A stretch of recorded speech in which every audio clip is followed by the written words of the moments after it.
I love a bad boy. What's attractive about a bad boy? They just have that quality that just is so attractive. You know? How do bad boys treat women? Horrible. So then why would you want to be with a bad boy when they treat you badly? Because they do other things that the good ones don't. Like what?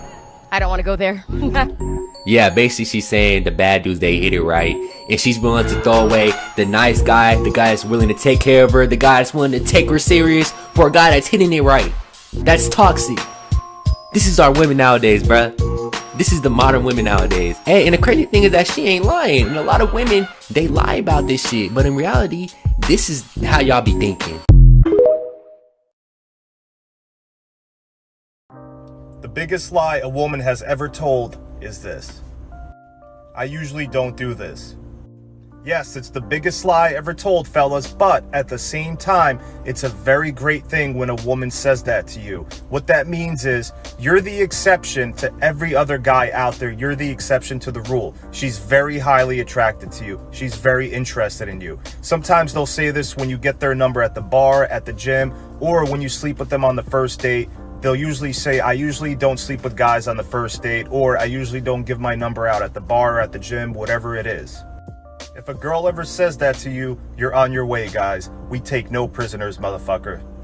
If a woman says that to you, that should be music to your ears, fellas, okay? You can't fuck this shit up.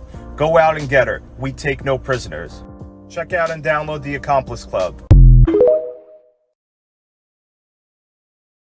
Should a man be expected to love a woman for who she is if a woman only loves a man for what he provides? Well, that's what it's about, though. See what I'm saying? They will bleed your wallet dry and give you nothing. That's exactly the definition of a relationship between a man and a woman. Do you see how brainwashed they are? The definition, exactly the definition of a relationship between a man and a woman is a man giving everything while this bitch gives nothing but la la land nonsense. And she thinks she's perfect. They won't improve. She's toxic for fun, and she's on Instagram all day. It's broken. They all think this, and they were taught this. They're bots. Wake up, man. Is a woman appreciates what a man has to offer. They'll always. Because he's a provider. He's an omega. The woman. What's the difference between this and prostitution? Someone explain to me what the difference is. Providing money in your whole life? Because a prostitute's just money. But these bitches, it's not just money, it's your whole life. For what? What do you bring to the table, eyelash girl?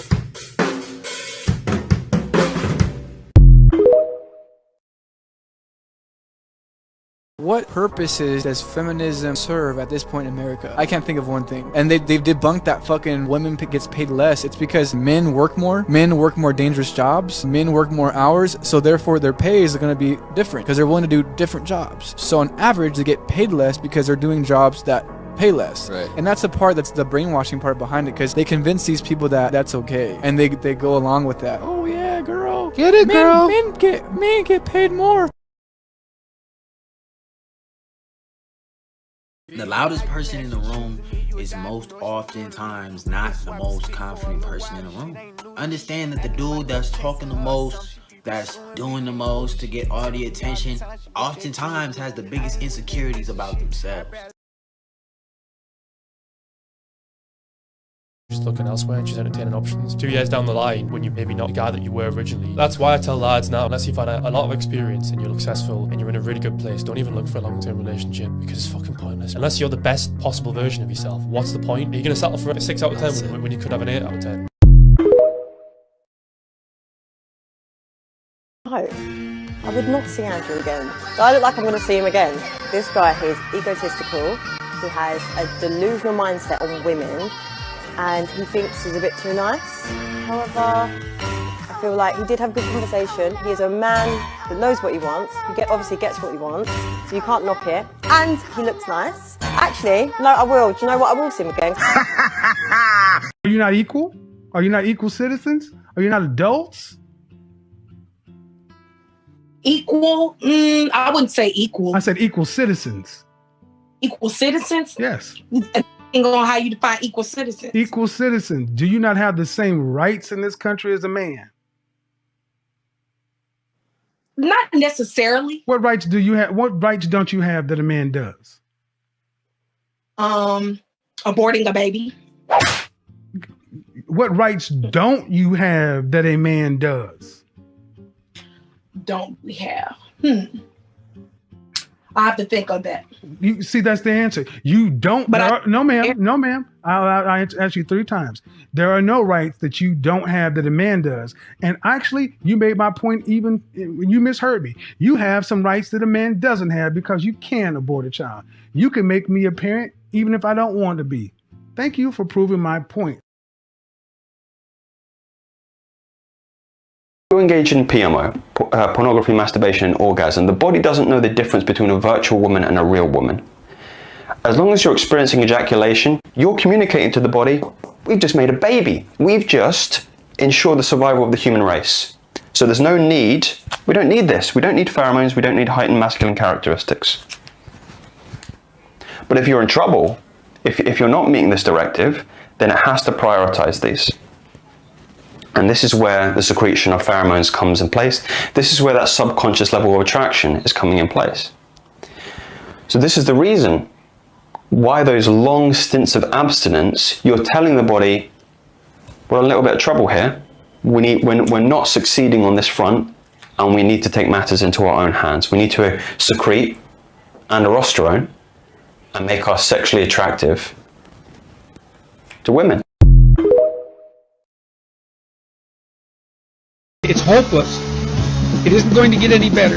No matter where I turn, there's no escape. I'm going to make a bold claim here. I'm going to say that if a lot of the guys who feel depressed and think that they're depressed and feel terrible on Sunday night or after midnight, if they got offline for a week, I guarantee you they would feel 10 times better. I mean, we literally do this to ourselves. We sit here and we doom scroll and constantly consume this terrible, horrible videos of just, oh, I'm depressed, I feel terrible, oh my gosh, my girlfriend cheated on me, we go gym, Alex Little Hardstyle, oh, I'm gonna use my breakup as pre-workout, and all sorts of stupid crap. And then after watching a bunch of depressing content for 2 hours, we wonder why we feel worse. Not to mention everybody in the comments feeding into it, like, bro, it's just so bad, bro, it's so terrible, I'm so lonely. It's like, bro, you're 16 and you don't have a girlfriend, that's it, it's not the end of the world.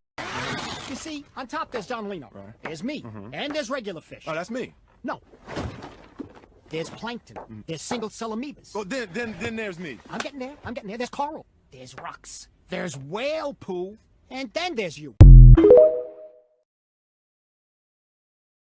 The truth is, it's a totally natural feeling to think that you're better with somebody else. We're wired for relationships.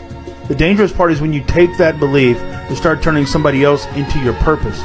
When they become the central part and reason of why you're alive and why you're waking up tomorrow, then you stop being attracted. What's your advice to a guy with feelings?